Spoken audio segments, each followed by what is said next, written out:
All right, so in this video, I'm just going to go over how to do the third box here, which says drag these equations onto the graph to show that your answer is the point of intersection. So I already have my answer. I solved that in the first box here. X is equal to 4, y is equal to -4.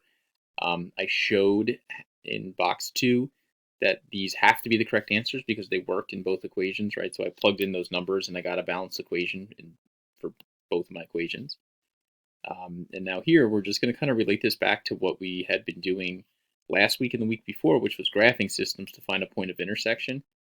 So for here, if I were to zoom out a little bit, take this equation, how you graph it is you just hover your mouse over, click here, and just drag it here, and it's going to graph it for you. And you're going to do the same thing here. And again, it's going to graph it for you. And if you click, you get a point of intersection, which is on 0, -4.